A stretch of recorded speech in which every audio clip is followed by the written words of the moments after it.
The Magic Show is brought to you by StarCityGames.com, and check this out. Star City Games recently produced their own playmat featuring some gorgeous angel artwork courtesy of popular Magic artists Zoltan Boros and Gabor Zixai. This high-quality playmat is now available exclusively from StarCityGames.com, so check them out and pick one up today. Hi, this is Guillaume Cardin. Welcome to the Magic Show. Haven't seen the sun in weeks. My skin is getting pale. Haven't got a mind left to speak, and I'm skinny as a rail.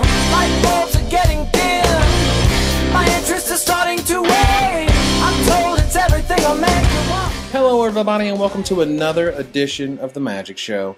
In this week's episode, we talk about the fallout from the Mega Magic weekend in Richmond, Virginia. What happened and didn't happen on Saturday, just what in the hell we're going to do about the Faerie problem, and how I ended up in third place on Sunday. Let's go!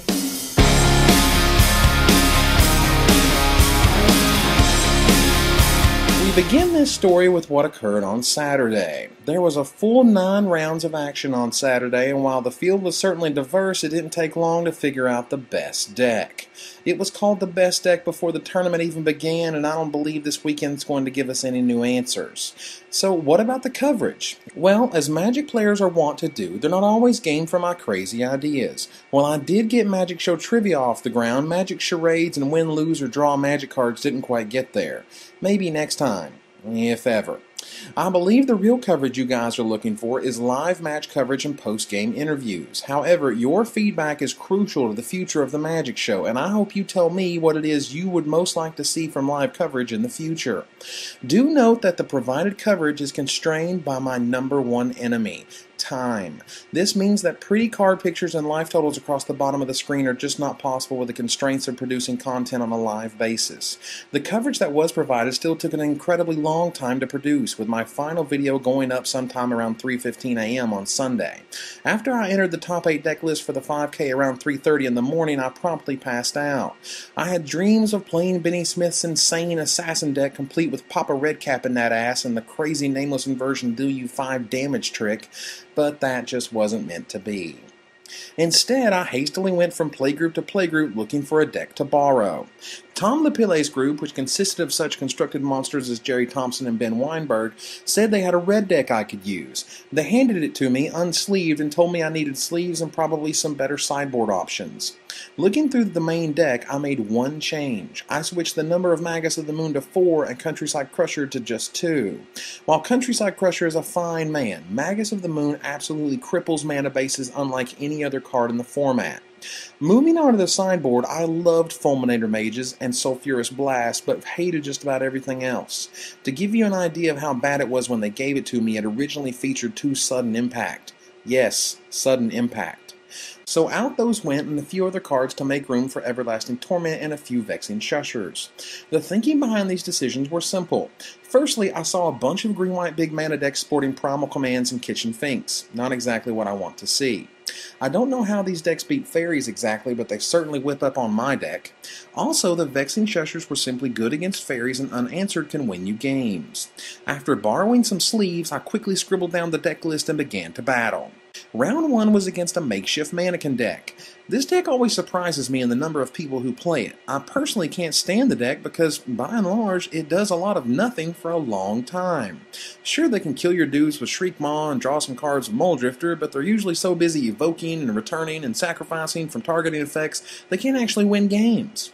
While I thought Magus of the Moon was going to be the all-star here, it turns out that just throwing burn spells at their face works just as well.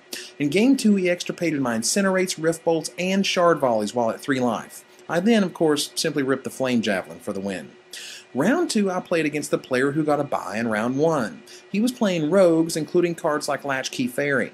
I swept this one quickly.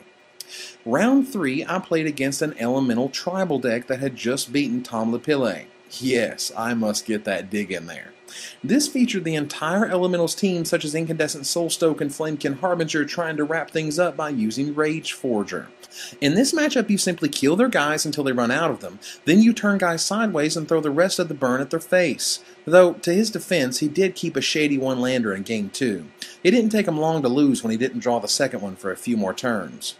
Round 4, I played Fairies for the first time, and contrary to what you see later, I actually played this match correctly. I used my man lands until he was forced to chump block, then I used my burn spells at the end of his turn to make him counter them then, instead of during my main phase. It took 3 games, but I got there. Round 5 was against another top 8er, Jim Davis, playing Fairies, and I pulled it out in 3 games thanks to ripping 2 Keldon Marauders off the top in Game 3, then a Flame Javelin to the face when he played Mistbind Click.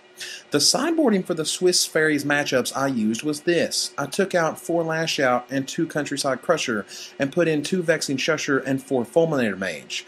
This sideboarding strategy will change when I get to the top 4 match to this. I took out the Tattermunge Maniacs at that point, 2 Countryside Crusher and 3 Keldon Marauders to bring in 4 Fulminator Mage, 2 Vexing Shushers, and 3 Sulphurous Blast.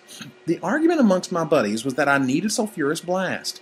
I'm not sure if this is 100% correct. While I definitely understand the reasoning behind removing Nom Nom and Keldon Marauders from the deck, that is, they'll just be chump blocked, I also understand that a lot of Fairies players will board Beer Blossom out due to the life loss, and even if chump blocked, Keldon Marauders still hits for 2 damage. Regarding my original sideboarding, I removed the Lash Outs because I would rather disrupt their mana with Fulminator Mage, and I also didn't want to walk into a Scion of Una or Mistbind Click trump situation. With that said, let's take a look at some video highlights and discuss the mistakes made in my top 4 match with Fairies. The first highlight comes from Game 1 when I get my combat step screwed up and throw away a land and a Shard Volley for no real reason. Let's look. When I wanted to get into the red zone with Mutavault, he played a Pestermite to tap it down. I Shard Volleyed it right there and put down a Get Through Encampment. The issue here was confusion. I thought that he had played Pestermite in order to block the Mutavault and not to tap it at the beginning of my combat step. That is why I Shard Volleyed the thing in order to get in that 2 damage from Mutavault. This is a case where I should have backed up the entire game state to the beginning of the combat step and began again. I don't show the entire confusion-filled episode in this short recap, but rest assured it was a big mistake that probably cost me the game. In the second game, I make an even bigger mistake 2 turns in a row. The first is on turn 3. Instead of attacking with my man land, I attempt to resolve Fulminator Mage. Take a look. Third turn, I played a Mutavault and attempted a Fulminator Mage, but it got rune snagged. This is completely the incorrect play, and as soon as I saw the rune snag, I knew it was so. However, it gets even worse on the next turn when I have 4 mana. Let's take a look. I played another Mountain and cast a second Mog Fanatic. I attempted a Magus of the Moon, but it was flash frozen. My flawed thinking here was that, quote, I gotta resolve some spells before that Ancestral Vision goes off. This is stupid. Do not do this. The right way to play this matchup is to use burn spells on them at the end of their turn until they are forced to counter them and use mana at the end of their turn. This is why I ran my MVP of this matchup, Magus of the Moon, directly into a flash freeze. I simply should have known better. I could always attribute this to a lack of sleep or fatigue, but I also recognize that my plan was deeply flawed, and I want you to avoid it in the future. So that's my top 4 match with Alex Bertoncini, who ended up winning both the $5,000 and $2,000 standard opens last weekend. Craziness. What does this mean for Pro Tour Hollywood? Is it going to be Pro Tour Fairies, or are we actually going to see some technology at work? My red deck was a fun romp, and is a bad matchup for Fairies, but even played correctly, Fairies can get an edge thanks to card and creature advantage. Wizard once again makes the blue deck ridiculous, and now we're stuck trying to solve it. My guess is Fairies will make up at least 40% of the Pro Tour Hollywood field.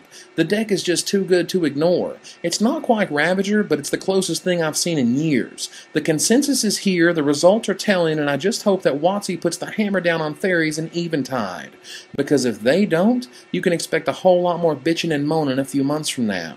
Next week we'll take a look at the Pro Tour Hollywood metagame as I plan on rocking out with all my magical buddies on the West Coast. California, here I come.